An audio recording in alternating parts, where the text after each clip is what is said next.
Relax and listen to the voice. Iron John. There was once upon a time a king who had a great forest near his palace, full of all kinds of wild animals. One day he sent out a huntsman to shoot him a roe, but he did not come back. Perhaps some accident had befallen him, said the king, and the next day he sent out 2 more huntsmen who were to search for him, but they too stayed away. Then on the 3rd day he sent for all his huntsmen and said, "Scour the whole forest through, and do not give up until you have found all 3. But of these also none of them came home again, and of the pack of hounds which they had taken with them, none were seen again. From that time forth, no one would any longer venture into the forest, and it lay there in deep stillness and solitude, and nothing was seen of it, but sometimes an eagle or a hawk flying over it. This lasted for many years, when an unknown huntsman announced himself to the king as seeking a situation, and offered to go into the dangerous forest. The king, however, would not give his consent and said, "It is not safe in there.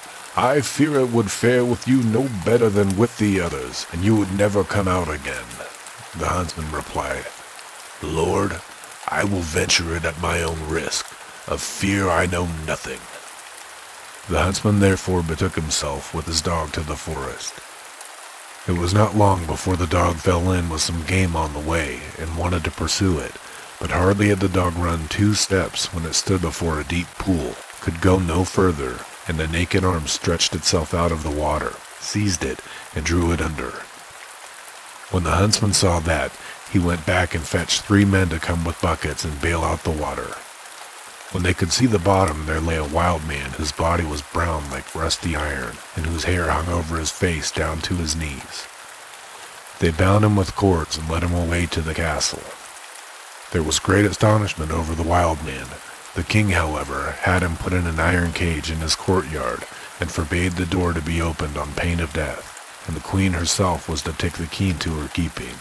And from this time forth, everyone could again go into the forest with safety.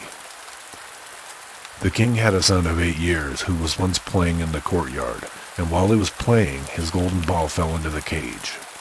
The boy ran thither and said, "Give me my ball out." "Not until you have opened the door for me," answered the man. "No," said the boy, "I will not do that. The king has forbidden it." and he ran away. The next day he again went and asked for his ball. The wild man said, "Open my door," but the boy would not. On the 3rd day the king had ridden out hunting, and the boy went once more and said, "I cannot open the door, even if I wished, for I have not the key." Then the wild man said, "It lies under your mother's pillow. You can get it there." The boy, who wanted to have his ball back, cast all thoughts to the winds and brought the key. The door opened with difficulty, and the boy pinched his fingers. When it was open, the wild man stepped out, gave him the golden ball, and hurried away. The boy had become afraid. He called and he cried after him, "Oh, wild man, do not go away, or I shall be beaten." The wild man turned back, took him up, set him on his shoulder, and went with hasty steps into the forest. When the king came home, he observed the empty cage and asked the queen how that had happened. She knew nothing about it and sought the key, but it was gone. She called the boy, but no one answered. The king sent out people to seek for him in the fields, but they did not find him. Then he could easily guess what had happened, and much grief reigned in the royal court.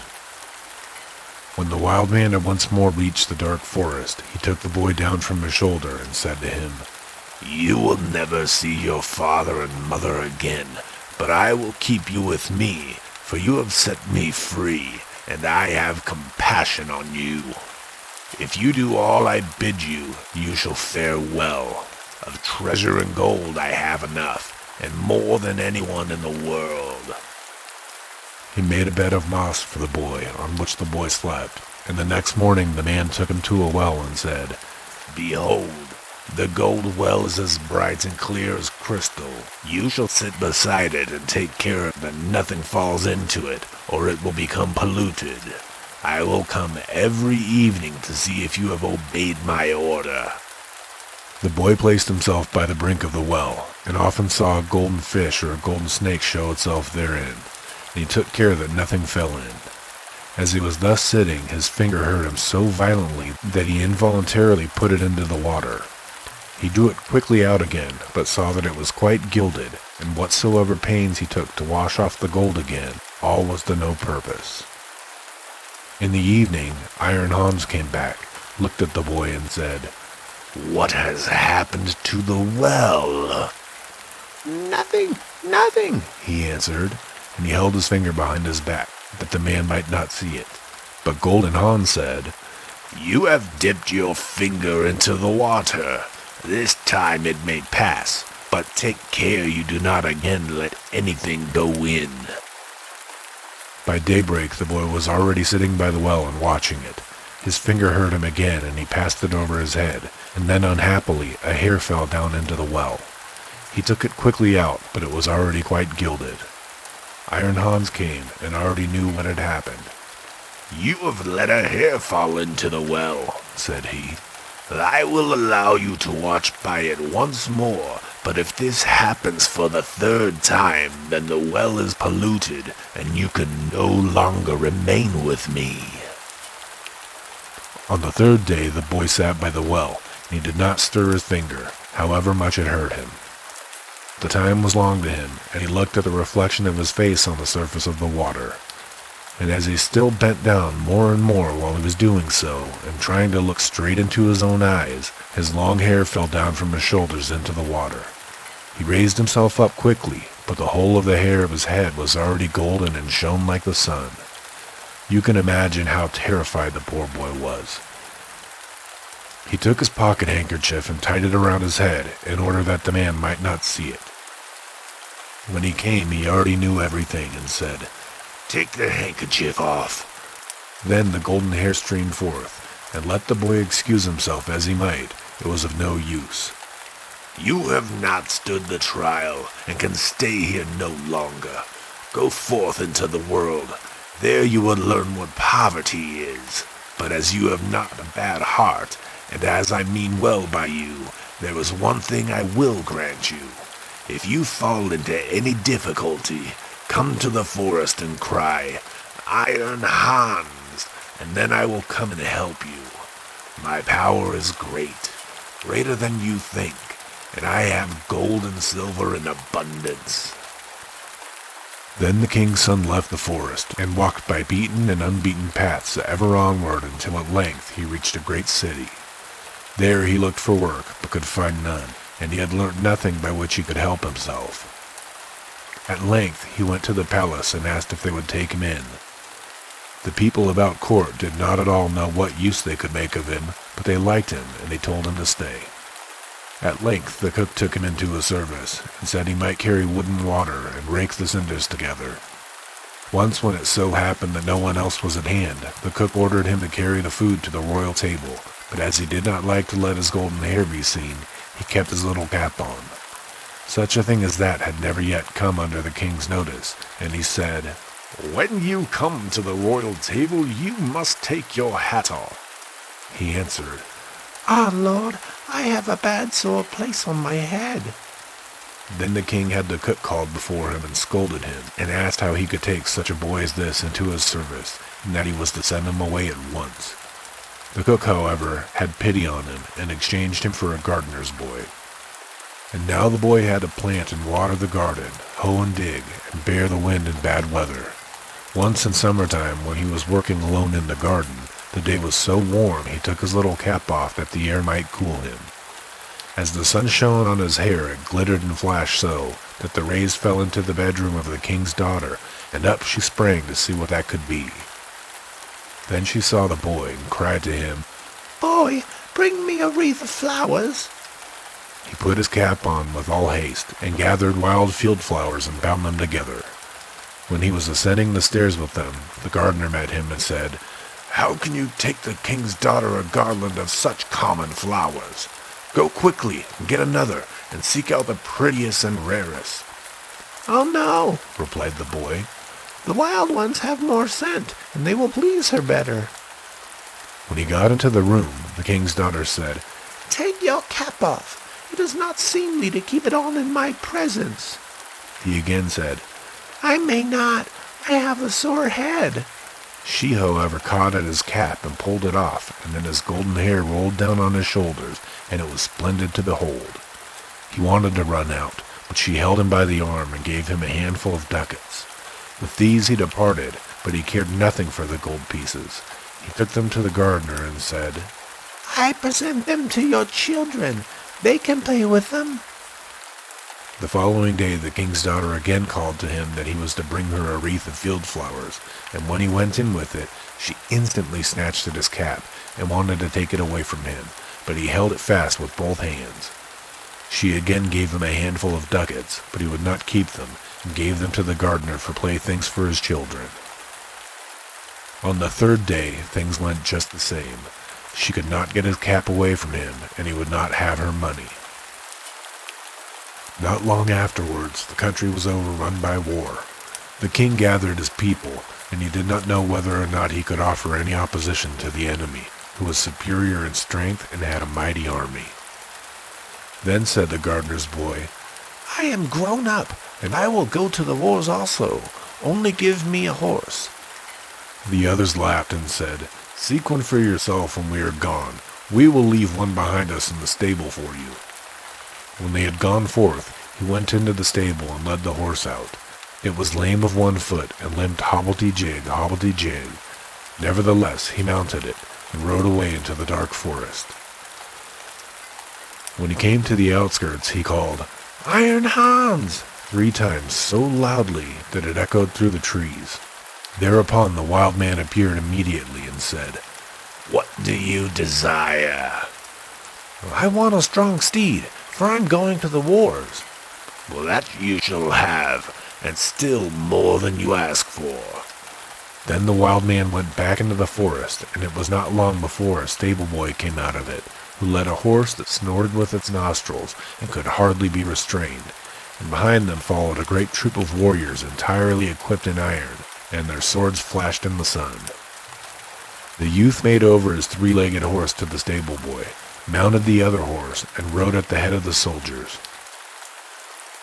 When he got near the battlefield, a great part of the king's men had already fallen, and little was wanting to make the rest give way. Then the youth galloped thither with his iron soldiers, broke like a hurricane over the enemy, and beat down all who opposed him.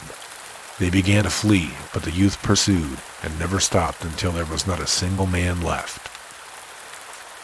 Instead of returning to the king, however, he conducted his troops by byways back to the forest and called forth Iron Hans again. "What do you desire?" asked the wild man. "Take back your horse and your troops, and give me my 3-legged horse again."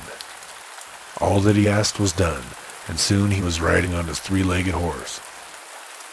When the king returned to his palace, his daughter went to meet him and wished him joy of his victory. "I am not the one who carried away the victory," said he, "but a strange knight who came to my assistance with his soldiers." The daughter wanted to hear who the strange knight was, but the king did not know, and said, "He followed the enemy, and I did not see him again." She inquired of the gardener where his boy was, but he smiled and said that he had just come home on his 3-legged horse, and the others had just been mocking him and crying, "Here comes our hobbledy-jig back again." They asked, too, "Under what hedge have you been lying and sleeping all the time?" So he said, "I did the best of all, and it would have gone badly without me." And then he was still more ridiculed. The king said to his daughter, "I will proclaim a great feast that shall last for 3 days, and you shall throw a golden apple. Perhaps the unknown man will show himself." When the feast was announced, the youth went out into the forest and called Iron Hans. "What do you desire?" asked he. "That I may catch the king's daughter's golden apple." "It is as safe as if you had already had it," said Iron Hans. "You shall likewise have a suit of red armor for the occasion, and ride on a spirited chestnut horse. When the day came, the youth galloped to the spot, took his place amongst the knights, and was recognized by no one. The king's daughter came forward and threw a golden apple to the knights, but none of them caught it but he. Only as soon as he had it, he galloped away.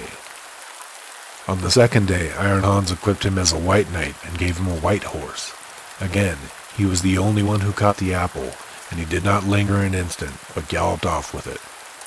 The king grew angry and said, "That is not allowed. He must appear before me and tell me his name."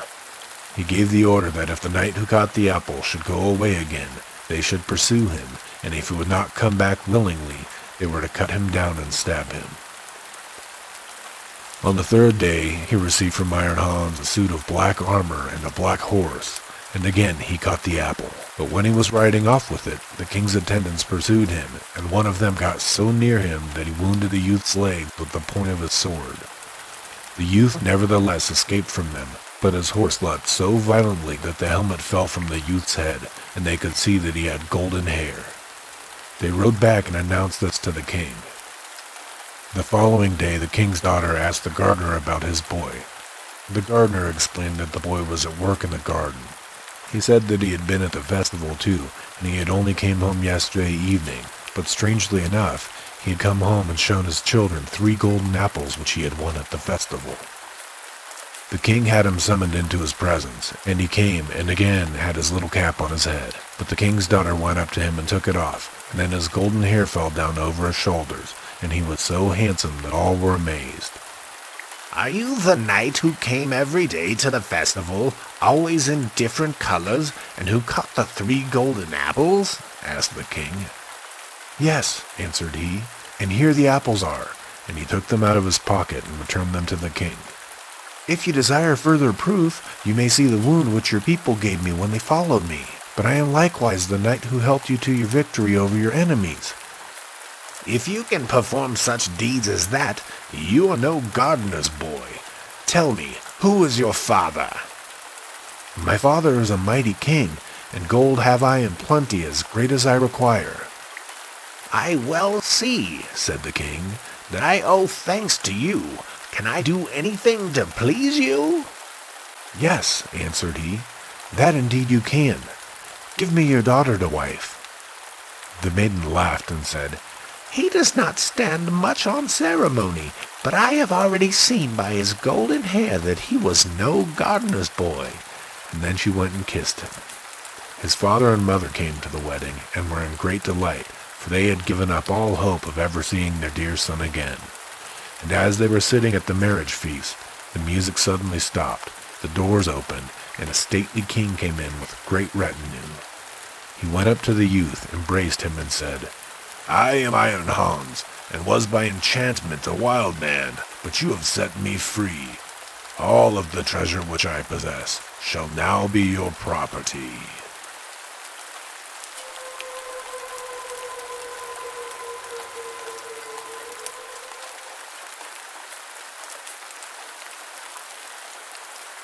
The White Bride and the Black One. A woman was walking about the fields with her daughter and her stepdaughter, cutting fodder, when the Lord came towards them in the form of a poor man and asked, "Which is the way into the village?" "If you want to know," said the mother, "seek it for yourself." And the daughter added, "If you are afraid, you will not find it. Take a guide with you." But the stepdaughter said, "Poor man, I will take you there. Come with me." Then God was angry with the mother and daughter, and turned his back on them, and wished that they should become as black as night and as ugly as sin. To the poor stepdaughter, however, God was gracious and went with her, and when they were near the village, he said a blessing over her and spoke, "Choose 3 things for yourself, and I will grant them to you." Then said the maiden, "I should like to be as beautiful and fair as the sun." And instantly she was as white and fair as day. "Then I should like to have a purse of money which would never grow empty." That the Lord gave her also, but he said, "Do not forget what is best of all. said she. "For my third wish, I desire after my death to inhabit the eternal kingdom of heaven." That also was granted unto her, and then the Lord left her. When the stepmother came home with her daughter, and they saw that they were both as black as coal and ugly, but that the stepdaughter was white and beautiful, wickedness increased still more in their hearts, and they thought of nothing else but how they could do her an injury. The stepdaughter, however, had a brother called Reginer, whom she loved much, and she told him all that had happened. And Reginer said to her, "Dear sister, I will paint your portrait, that I may continually see you before my eyes, for my love for you is so great that I should like always to look at you." Then she answered, "But I pray you let no one see the picture." So he painted his sister and hung up the picture in his room. He, however, dwelt in the king's palace, for he was his coachman. Every day he went and stood before the picture and thanked God for the happiness of having such a dear sister. Now it happened that the king whom he served had just lost his wife, who had been so beautiful that no one could be found to compare with her, and on this account the king was in deep grief. The attendants about the court, however, noticed that the coachman stood daily before this beautiful picture, and they were jealous of him, so they informed the king. Then the latter ordered the picture to be brought to him, and when he saw that it was like his lost wife in every respect, except that it was still more beautiful, he fell mortally in love with it, and he caused the coachman to bring it before him, and asked whom the portrait represented.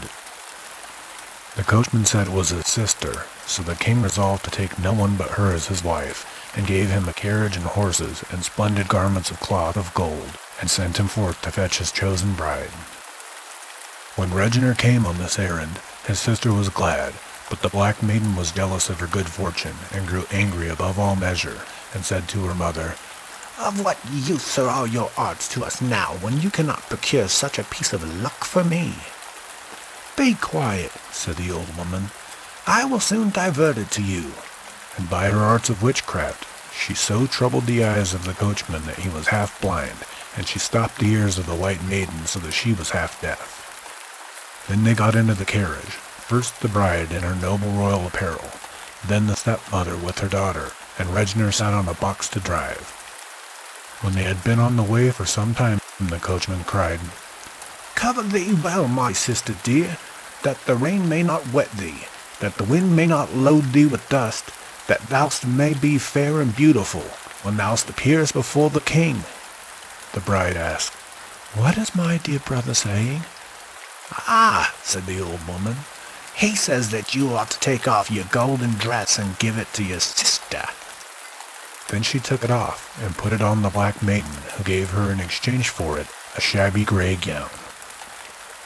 They drove onwards, and a short time afterwards the brother again cried, "Cover thee well, my sister dear, that the rain may not wet thee, that the wind may not load thee with dust, and that thou mayest be fair and beautiful when thou appear before the king." The bride asked, "What is my dear brother saying?" "Ah," said the old woman, "he says that you ought to take off your golden hood and give it to your sister." So she took off the hood and put it on her sister, and sat with her own head uncovered, and they drove on farther. After a while, the brother once more cried, "Cover thee well, my sister dear, that the rain may not wet thee, that the wind may not load thee with dust, that thou mayst be fair and beautiful when thou appearest before the king." The bride asked, "What is my dear brother saying?" "Ah," said the old woman, "he says you must look out of the carriage." They happened to be on a bridge which crossed deep water. When the bride stood up and leaned forward out of the carriage, they both pushed her out, and she fell into the middle of the water. At the same moment that she sank, a snow-white duck arose out of the mirror smooth water and swam down the river. The brother had observed nothing of it, and drove the carriage on until they reached the court. Then he took the black maiden to the king as his sister, and thought she really was so, because his eyes were dim, and he only saw the golden garments glittering. When the king saw the boundless ugliness of his intended bride, he was very angry, and ordered the coachman to be thrown into a pit which was full of adders and nests of snakes.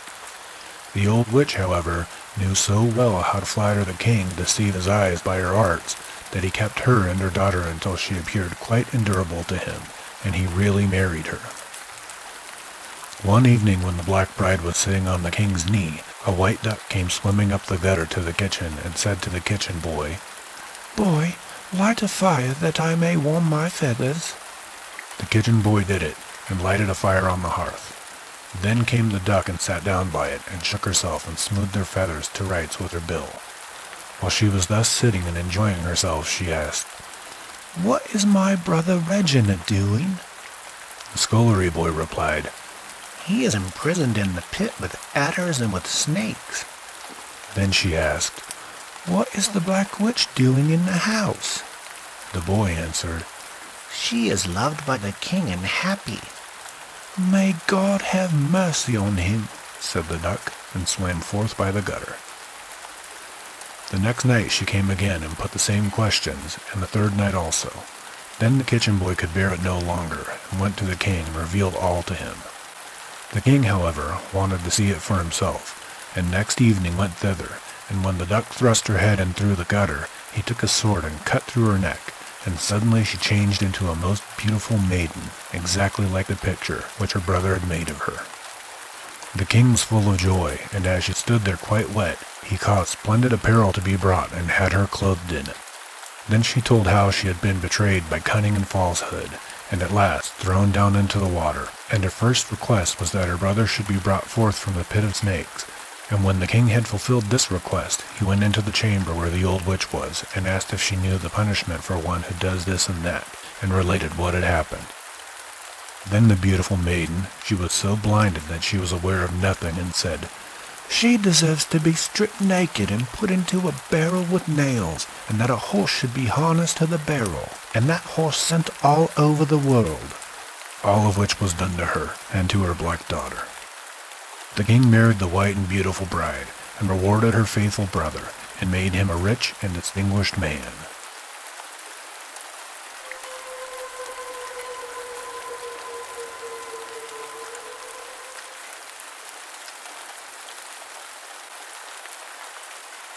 Knoist and his 3 sons. Between Werrell and Soist there lived a man whose name was Knoist, and he had 3 sons. One was blind, the other lame, and the third stark naked. Once on a time they went into a field, and there they saw a hare. The blind one shot it, the lame one caught it, the naked one put it into his pocket. Then they came to a mighty big lake, on which there were 3 boats. One sailed, one sank, and the third had no bottom to it. They all 3 got into the one with no bottom to it. Then they came to a mighty big forest, in which there was a mighty big tree. In the tree was a mighty big chapel. In the chapel was a sexton made of beech wood, and a boxwood parson, who dealt out holy water with cudgels. How truly happy is that one who can from holy water run.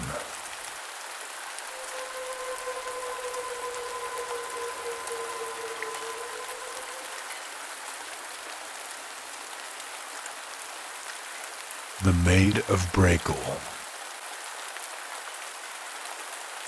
A girl from Brakel once went to St. Anne's Chapel at the foot of the Hindenburg, and as she wanted to have a husband and thought there was no one else in the chapel, she sang, "Oh, holy Saint Anne, help me soon to a man. Thou knowest him right well. By Sutmer Gate does he dwell. His hair it is yellow. You knowest him right well." The clerk, however, was standing behind the altar and heard that, so he cried in a very gruff voice, "You shall not have him! You shall not have him!"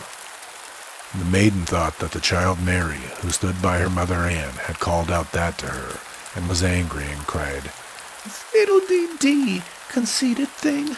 Hold your tongue and let your mother speak."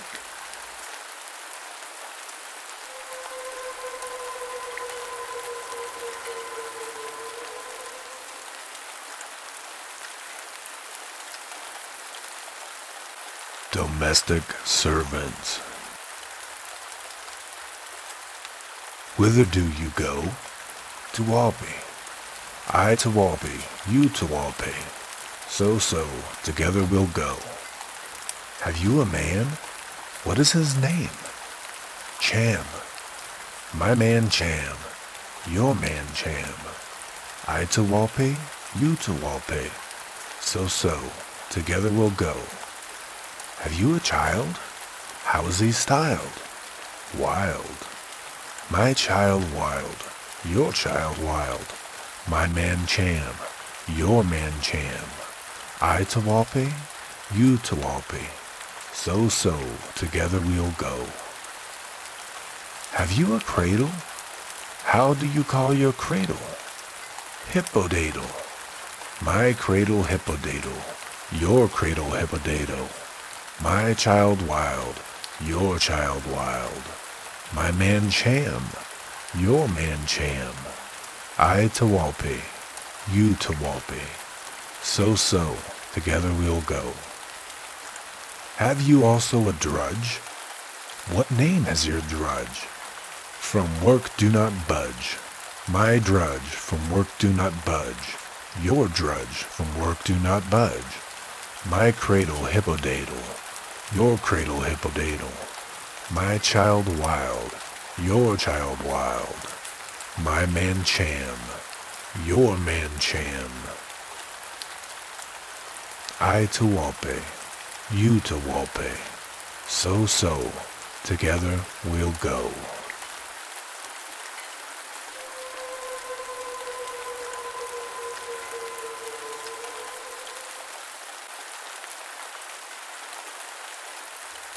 Simeli Mountain. There were once two brothers, the one rich, the other poor. The rich one, however, gave nothing to the poor one, and he gained a scanty living by trading in corn, and often did so badly that he had no bread for his wife and children. Once, when he was wheeling a barrow through the forest, he saw, on one side of him, a great, bare, naked-looking mountain, and as he had never seen it before, he stood still and stared at it with amazement. While it was thus standing, he saw 12 great wild men coming towards him, and as he believed they were robbers, he pushed his barrow into the thicket, climbed up a tree, and waited to see what would happen. The 12 men, however, went to the mountain and cried, "Simeli Mountain! Simeli Mountain! Open up!" And immediately the barren mountain opened down the middle, and the 12 went running into it, and as soon as they were within, it shut. After a short time it opened again, and the men came forth carrying heavy sacks on their shoulders, and when they were all once more in the daylight they said, "Simeli Mountain! Simeli Mountain! Shut yourself!" And then the mountain closed together, and there was no longer any entrance to be seen to it, and the 12 went away. When they were quite out of sight, the poor man got down from the tree, and was curious to know what was secretly hidden in the mountain. So he went up to it and said, "Simeli Mountain! Simeli Mountain! Open up!" And the mountain opened up to him also. Then he went inside, and the whole mountain was a cavern full of silver and gold, and behind lay great piles of pearls and sparkling jewels heaped up like corn. The poor man hardly knew what to do, and whether he might take any of these treasures for himself or not. At last he filled his pockets with gold, but he left the pearls and precious stones where they were. When he came out again, he also said, "Simeli Mountain! Simeli Mountain! Shut yourself!" And the mountain closed itself, and he went home with his barrow. And now he had no more cause for anxiety, but he could buy bread for his wife and children with all of his gold, and wine into the bargain as well. He lived joyously and honorably, gave help to the poor, and did good to everyone. When the money came to an end, however, he went to his brother, borrowed a measure that held a bushel, and brought himself some more, but did not touch any of the most valuable things. When for the third time he wanted to fetch something, he again borrowed a measure of his brother. But the rich man had long been envious of his brother's possessions, and of the handsome household which he kept up, and he could not understand from whence the riches came, and what his brother wanted with the measure. Then he thought of a cunning trick, and he covered the bottom of the measure with pitch, and when he got the measure back, a piece of gold was sticking to it. He at once went to his brother and asked him, "What have you been measuring in the bushel measure?" "Corn and barley," said the other. Then he showed him the piece of gold, and he threatened that if he did not tell the truth, he would accuse him before a court of justice. The poor man then told him everything, just as it had happened. So the rich man ordered his carriage to be made ready, and drove away, resolved to use the opportunity better than his brother had done, and to bring back with him quite different treasures. When he came to the mountain, he cried, "Simeli Mountain! Simeli Mountain! Open up!" The mountain opened, and he went inside of it. There lay the treasures all before him, and for a long time he did not know which to grab first. At length he loaded himself with as many precious stones as he could carry. He wished to carry his burden outside, but as his heart and soul were entirely full of treasures, he had forgotten the name of the mountain, and cried, "Simeli Mountain! Simeli Mountain! Open up!" That, however, was not the right name, and the mountain never stirred, but remained shut. Then he was alarmed, and the longer that he thought about it, the more his thoughts confused themselves, and all of his treasures were of no help to him. In the evening, the mountain opened, and the 12 robbers came in, and when they saw him they laughed and cried out, "Bird, have we caught you at last? Did you think we would never notice that you had been in here twice? We could not catch you then. This third time you shall not get out again." Then he cried, "It was not I, it was my brother." But let him beg for his life and say what he would, they cut off his head.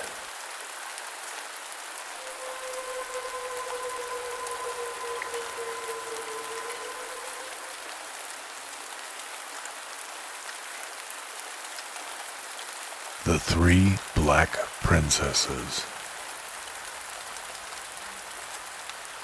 East India was besieged by an enemy who would not retire until he had received $600. Then the townsfolk caused it to be proclaimed by beat of a drum that whosoever was to procure the money should be a burgomaster. Now there was a poor fisherman who fished on the sea with his son, and the enemy came and took the son prisoner, and gave the father $600 for him. So the father went and gave the money to the great men of the town, and the enemy departed, and the fisherman became burgomaster. Then it was proclaimed that whosoever did not say, "Mr. Burgomaster," should be put to death on the gallows. The son got away again from the enemy, and came to a great forest on a high mountain. The mountain opened, and he went into a great enchanted castle, wherein chairs, tables, and benches were all hung with black. Then came 3 young princesses who were dressed entirely in black, but had a little white on their faces. They told him that he was not to be afraid, that they would not hurt him, and that he could rescue them. He said he would gladly do that, if he did but know how. At this, they told him he must for a whole year not speak to them, and also not look at them, and what he wanted to have he was just to ask for, and if they dared give him an answer they would do so. When he had been there for a long while, he said he should like to go to his father, and they told him he might go. He was to take with him this purse with money, put on this coat, and in a week he must be back there again. Then he was lifted up, and was instantly in East India. He could no longer find his father in the fisherman's hut, and asked the people where the poor fisherman could be, and they told him he must not say that, or he would have to come to the gallows. Then he went to his father and said, "Fisherman, how have you got here?" Then the father said, "You must not say that. If the great men of the town knew of that, you would come to the gallows." He, however, would not give in, and was brought to the gallows. When he was there, he said, "Oh, my masters, just give me leave to go back to the old fisherman's hut." Then he put on his old smock, and he came back to the great men and said, "Do you not now see? Am I not the son of the poor fisherman? Did I not earn bread for my father and mother in this dress?"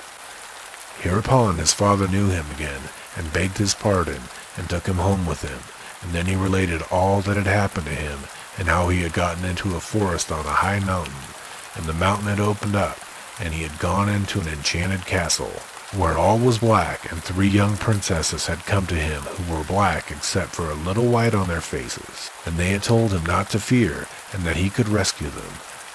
Then his mother spoke, and said that it might not very likely be a good thing to do, and that he ought to take a blessed candle with him, and drop some boiling wax on their faces. He went back again, and he was in great fear, and he dropped the wax on their faces as they were sleeping, and they all turned half white. Then all 3 of the princesses sprang up and said, "You accursed dog, our blood shall cry for vengeance on you. Now there is no man born in the world, nor will there ever be born any who can set us free. We have still 3 brothers who are bound by 7 chains, and they shall tear you to pieces." Just then there was a loud shrieking all over the castle, and he sprang out of the window, and he broke his leg, and the castle sank into the earth again. The mountain closed again, and no one knew where the castle had stood.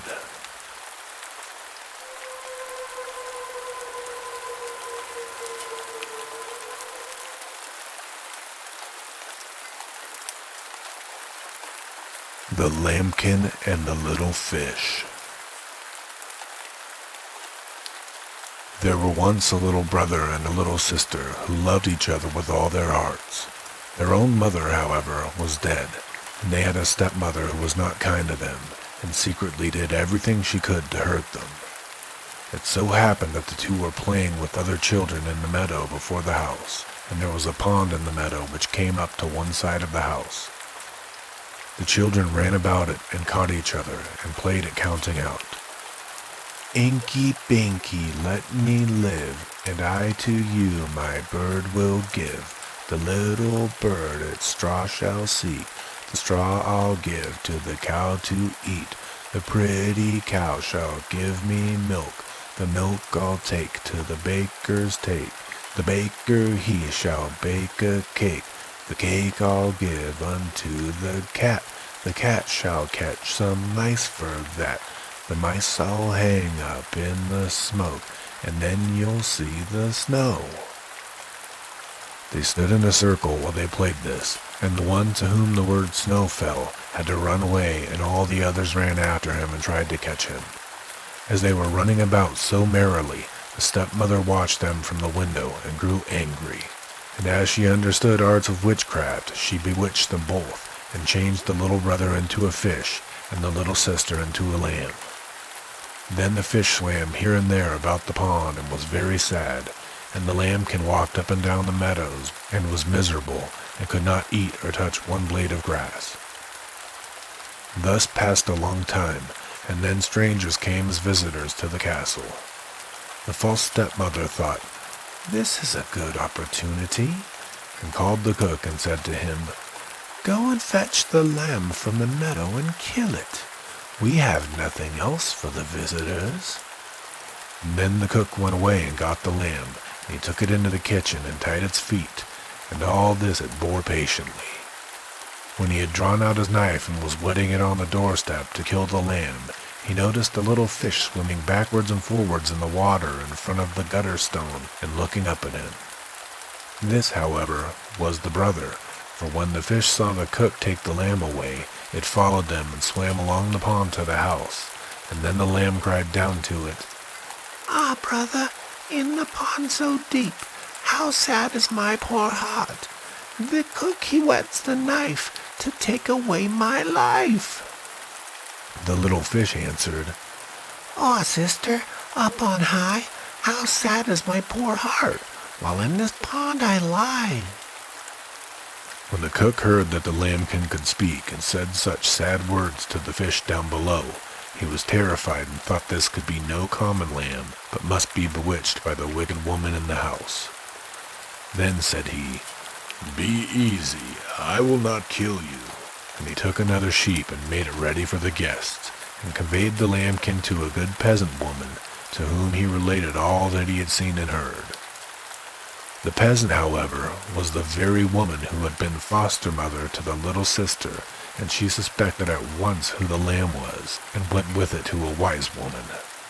Then the wise woman pronounced a blessing over the lambkin and over the little fish, by means of which they regained their human forms, and after this she took them both into a little hut in a great forest, where they lived alone, but they were contented and happy.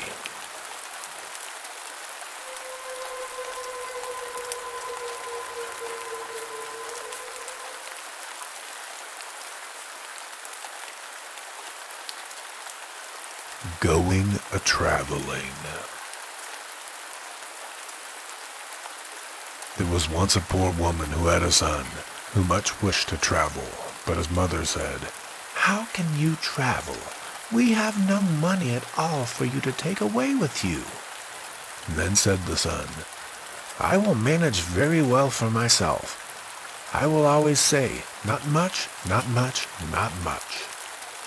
So he walked along for a long time and always said, "Not much, not much, not much." Then he passed by a company of fishermen who said, "Godspeed to you." "Not much, not much, not much." "What do you say, churl?" "Not much." And when the net was drawn out, they had not caught much fish. So one of them fell on the youth with a stick and said, "Have you never seen me threshing?" "What ought I to say then?" said the youth. "You must say, 'Get it full, get it full.'" After this, he again walked a long time and said, "Get it full, get it full," until he came to the gallows, where they had got a poor sinner whom they were about to hang. Then said he, "Good morning." "Get it full, get it full." "What do you say, knave?" "Get it full." "Do you want to make out that there are still more wicked people in this world? Is not this enough?" And he again got some blows on his back. "What am I to say then?" said he. "You must say, 'May God have pity on the poor soul.'" Again the youth walked on for a long while and said, "May God have pity on the poor soul." Then he came to a pit by which stood a knacker who was cutting up a horse. The youth said, "Good morning. God have pity on the poor soul." "What do you say, you ill-tempered knave?" And the knacker gave him such a box on the ear that he could not see out of his eyes. "What am I to say then?" "You must say, 'Let the carrion lie in the pit.'" So he walked on and always said, "Let the carrion lie in the pit. Let the carrion lie in the pit." And he came to a cart full of people. So he said, "Good morning. Let the carrion lie in the pit." And then the cart fell into the pit, and the driver took his whip and cracked it upon the youth until he was forced to crawl back to his mother, and as long as he lived, he never went out a-traveling again.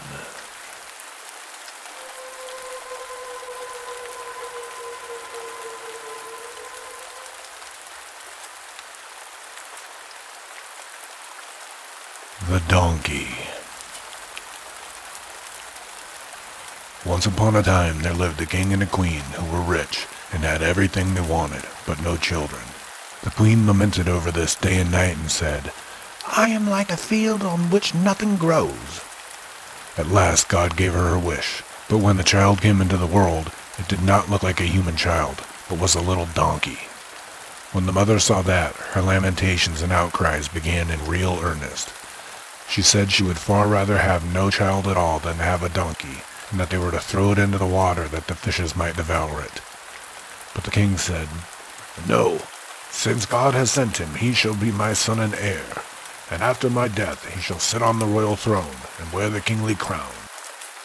The donkey, therefore, was brought up and grew bigger, and his ears grew up high and straight, and he was of a merry disposition.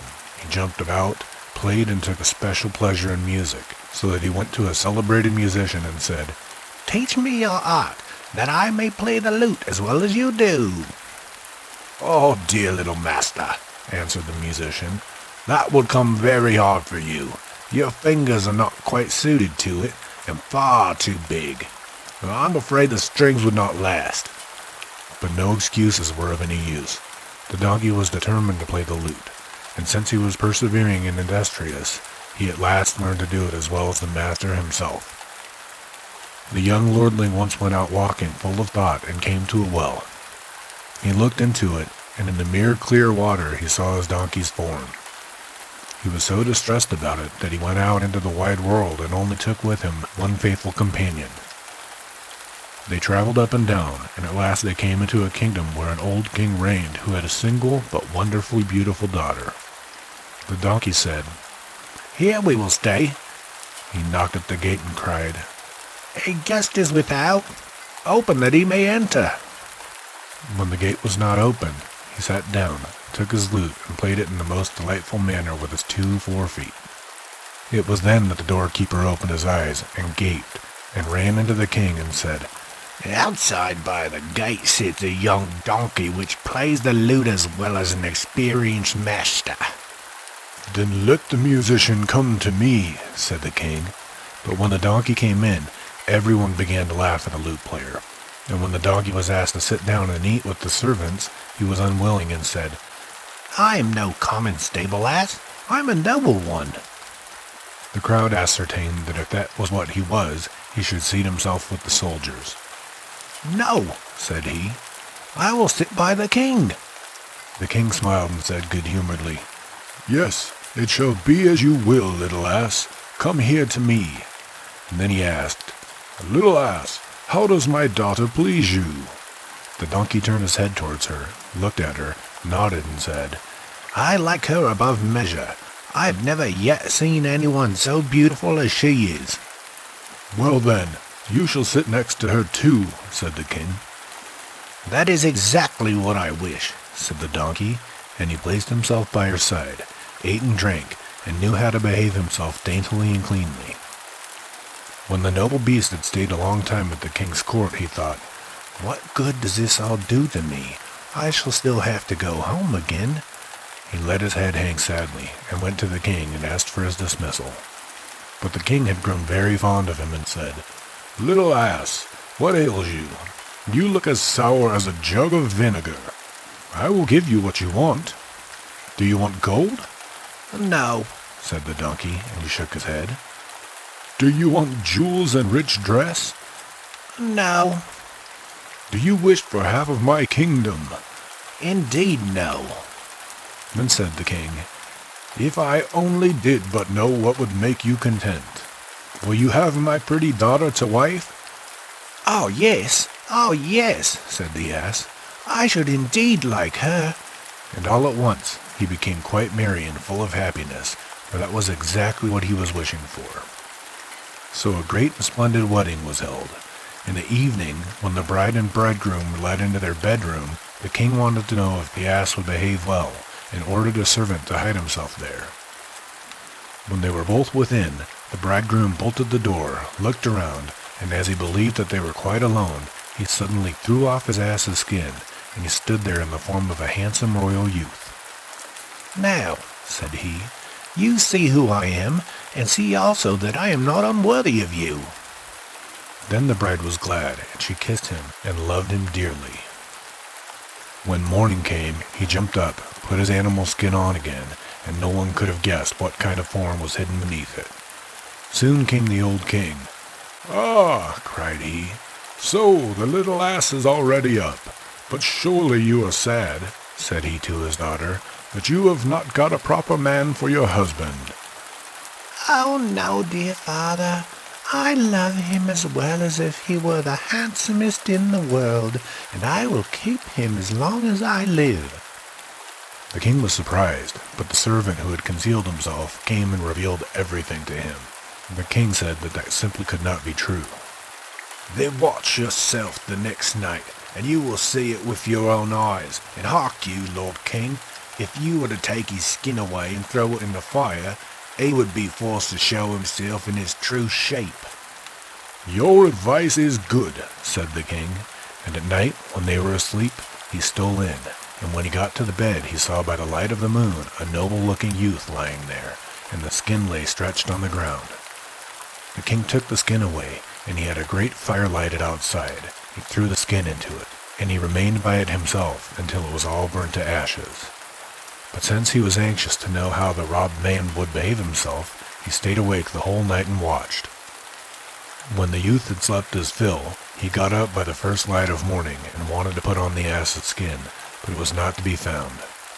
At this he was alarmed and full of grief and anxiety, and said, "Now I shall have to contrive to escape." But when he went out, there stood the king, who said, My son, whither away in such haste? What have you in mind?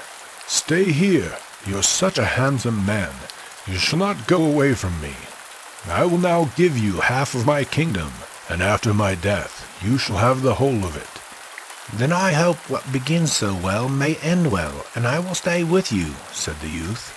And the old man gave him half of the kingdom, and in 1 year's time, when he died, the youth had the whole. And after the death of his father, he had another kingdom as well, and he lived in all magnificence.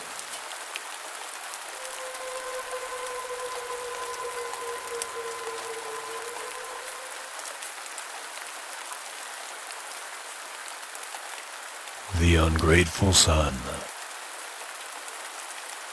A man and his wife were once sitting by the door of their house, and they had a roasted chicken set before them, and were about to eat it together. Then the man saw that his aged father was coming, and he hastily took the chicken and hid it, for he would not permit him to have any of it. The old man came, took a drink, and went away. Now the son wanted to put the roasted chicken on the table again, but when he took it up, it had become a great toad, which jumped into his face and sat there and never went away again, and if anyone wanted to take it off, it looked venomously at him as if it would jump into his face, so that no one would venture to touch it. And the ungrateful son was forced to feed the toad every day, or else it fed itself on his face, and thus he went about the world, knowing no rest.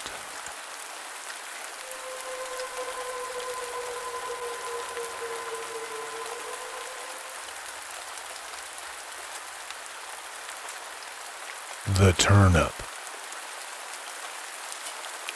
There were once 2 brothers who both served as soldiers. One of them was rich and the other poor. Then the poor one, to escape from his poverty, doffed his soldier's coat and turned farmer. He dug and hoed his bits of land and sowed it with turnip seed. The seed came up, and one turnip grew there which became large and strong, and visibly grew bigger and bigger, and seemed as if it would never stop growing, so that it might have been called the Princess of Turnips, for never was such one seen before, and never will such an one be seen again. At length it was so enormous that by itself it filled a whole cart, and 2 oxen were required to draw it, and the farmer had not the least idea what he was to do with the turnip, or whether it would be a fortune to him or a misfortune. At last he thought, if you sell it, what will you get for it that is of any importance? And if you just eat it yourself, why, the small turnips would do you just as much good. It would be better to take it to the king, and make him a present of it. So he placed it on a cart, harnessed 2 oxen, took it to the palace, and presented it to the king. What strange thing is this? Said the king. Many wonderful things have come before my eyes, but never such a monster as this. From what seed can this have sprung? Or are you a favorite of good fortune and have met with it by chance? Ah, no, said the farmer. No favorite am I. I am a poor soldier who, because he could no longer support himself, hung his soldier's coat on a nail and took to farming land. I have a brother who is rich and well known to you, Lord King, but I, because I have nothing, am forgotten by everyone. Then the king felt compassion for him and said, You shall be raised from your poverty, and shall have such gifts from me that you shall be an equal to your rich brother. Then he bestowed on him much gold and lands and meadows and herds, and made him immensely rich, so that the wealth of the other brother could not be compared with his. When the rich brother heard what the poor one had gained for himself with one single turnip, he envied him and thought in every way how he could also come by a similar piece of luck. He set about it in a much more cunning way, however, and took gold and horses and carried them to the king, and made certain that the king would give him a much larger present in return. If his brother had gotten so much for one turnip, what could he not carry away with him in return for such beautiful things as these? The king accepted his present, and he said that he had nothing to give him in return that was more rare and excellent than the great turnip. So the rich man was obliged to put his brother's turnip in the cart and have it taken to his home. There he did not know on whom to vent his rage and anger, until bad thoughts came to him, and he resolved to kill his brother. He hired murderers who were to lie in ambush, and then he went to his brother and said, "Dear brother, I know of a hidden treasure. We should dig it up together and divide it between us."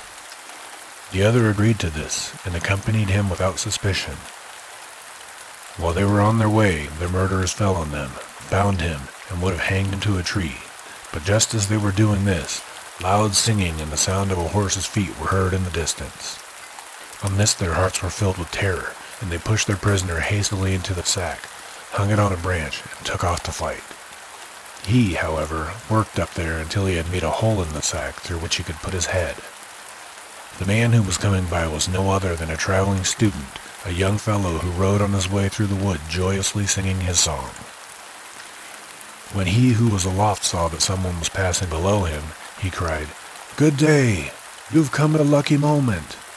The student looked around on every side, but did not know whence the voice came. At last he said, Who calls me?" Then an answer came from atop of the tree. "Raise your eyes. Here I sit aloft in the sack of wisdom. In a short time I have learnt great things. Compared with this, all schools are a jest, and in a very short time I shall have learnt everything, and I shall descend wiser than all other men. I understand the stars and the tracks of the winds, the sand of the sea, and the healing of illness, and the virtues of all herbs, birds, and stones. If you were once within it, you would feel what noble things issue forth from the sack of knowledge." The student, when he heard all of this, was astonished and said, "Blessed be the hour in which I have found you. May not I also enter the sack for a while?"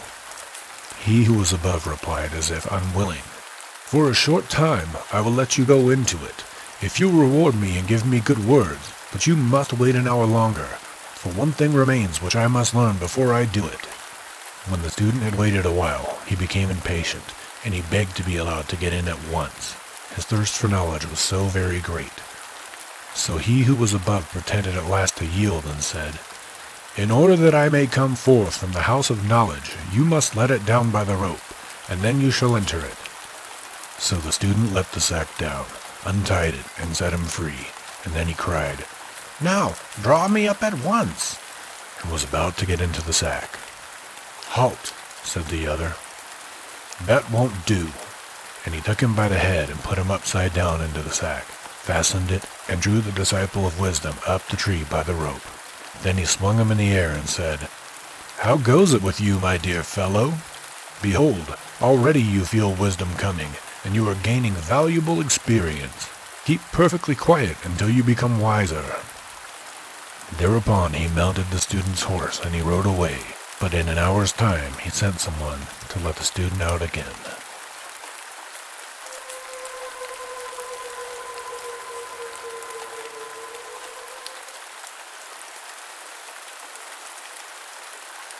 The old man made young again. At the time when our Lord still walked this earth, he and St. Peter stopped one evening at a smith's and received free quarters. Then it came to pass that a poor beggar, hard pressed by age and infirmity, came to this house and begged alms of the smith. St. Peter had compassion on him and said, "Lord and Master, if it please you, cure his torments, that may he be able to win his own bread." The Lord said kindly, "Smith, lend your forge and put on some coals for me, and then I will make this ailing old man young again." The smith was quite willing to do all of this, and St. Peter blew the bellows, and when the coal fire sparkled up large and high, our Lord took the little old man, pushed him in the forge, and in the midst of the red-hot fire, so that he glowed like a rose-bush, and praised God with a loud voice. After that, the Lord went to the quenching tub, put the glowing little man into it so that the water closed over him, and after he had carefully cooled him, he gave him his blessing, when behold, the little man sprang nimbly out, looking fresh, straight, healthy, and as if he were but 20. The smith, who had watched everything closely and attentively, invited them all to supper. He, however, had an old half-blind, crooked mother-in-law who went to the youth, and with great earnestness felt more comfortable, and that he had sat in the red heat as if he had been in a cool dew. The youth's words echoed in the ears of the old woman all night long, and early next morning, when the lord had gone on his way again and had heartily thanked the smith, the latter thought he might make his old mother-in-law young again likewise, as he had watched everything so carefully, and it lay in the province of his trade. So he called to ask her if she too would like to go bounding about like a girl of 18. She said, "Oh, with all of my heart, as the youth has come out of it so well." So the smith made a great fire and thrust the old woman into it, and she writhed about this way and that, and uttered terrible cries of murder. "Sit still! Why are you screaming and jumping about so?" cried he, and as he spoke, he blew the bellows again until all of her rags were burnt. The old woman cried without ceasing, and the smith thought to himself, "I have not quite the right art," and he took her out and he threw her into the cooling tub. Then she screamed so loudly that the smith's wife upstairs and her daughter-in-law heard it, and they both ran downstairs and saw the old woman lying in a heap in the quenching tub, howling and screaming, with her face wrinkled and shriveled and all out of shape. Thereupon the two, who were both with child, were so terrified that that very night 2 boys were born, who were not made like men, but like apes, and they ran into the woods, and from them sprang the race of apes.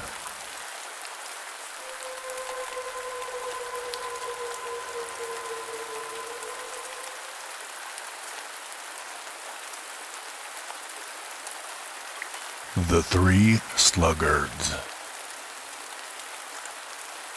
A certain king had 3 sons who were all equally dear to him, and he did not know which of them to appoint as his successor after his death.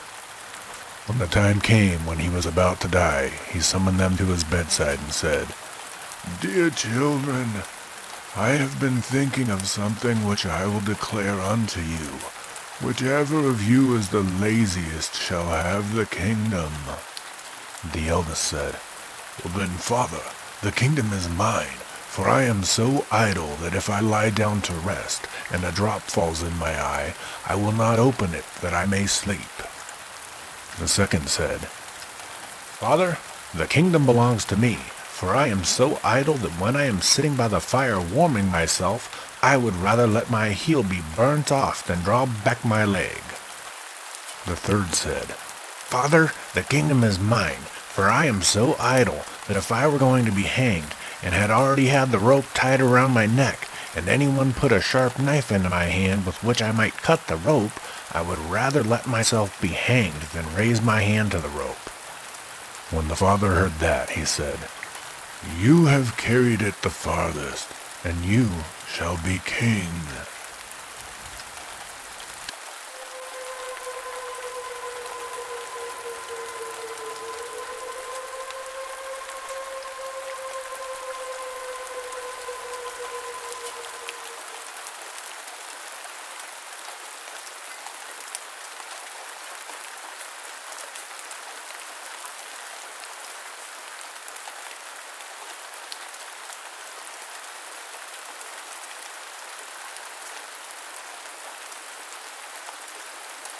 Thank you again for coming along with us on another journey through the stories of Grimm's fairy tales.